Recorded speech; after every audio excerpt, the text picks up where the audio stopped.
So following the First World War in the United States, and the Russian Revolution in Russia, there was a large-scale reaction against radicalism in America, known as the First Red Scare. And anarchists, socialists, the emerging communist movement were all targeted by federal authorities for repression.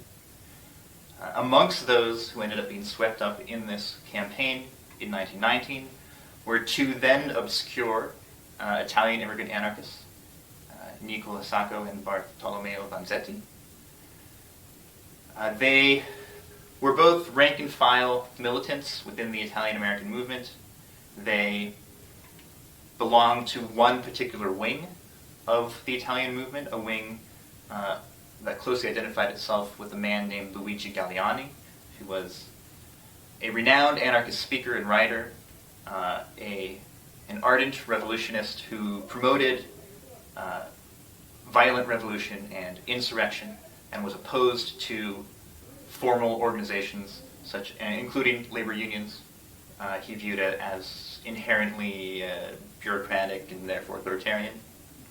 There's a whole other wing that was heavily involved in the labor movement. So they're not characteristic of the entire Italian movement, but they were arrested as part of the Red Scare, but for a crime that was unrelated to it. They were arrested on suspicion of being involved in a botched robbery in Braintree, Massachusetts, in which a payroll guard had been killed and the payroll money had been stolen by three men who then sped away in a car.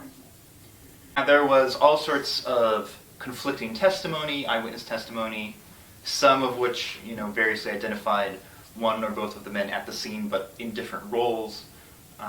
Some witnesses who said things like, "Oh, I could tell he was Italian because he ran like a foreigner." So this is very strongly anti-immigrant environment as well as anti-radical. So they already had two strikes against them. As the trial went forth, it became very apparent that these two factors, the anti-immigrant hostility and anti-radical hostility, were not only tolerated by the court, but encouraged by it.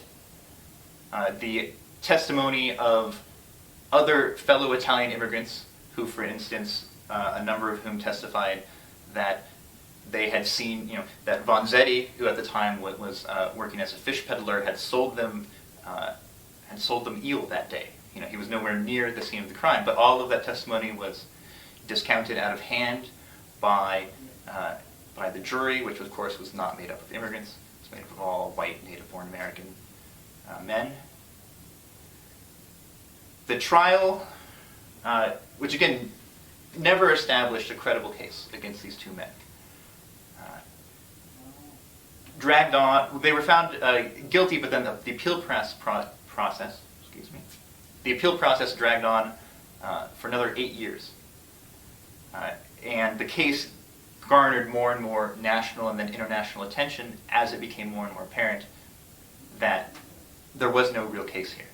And in fact, historians in the 1970s, 1980s established that the prosecution both suppressed evidence, kept it from the defense evidence that was exculpatory, but also appears to have manufactured ballistics evidence to try to implicate Sacco as one of the shooters in the crime.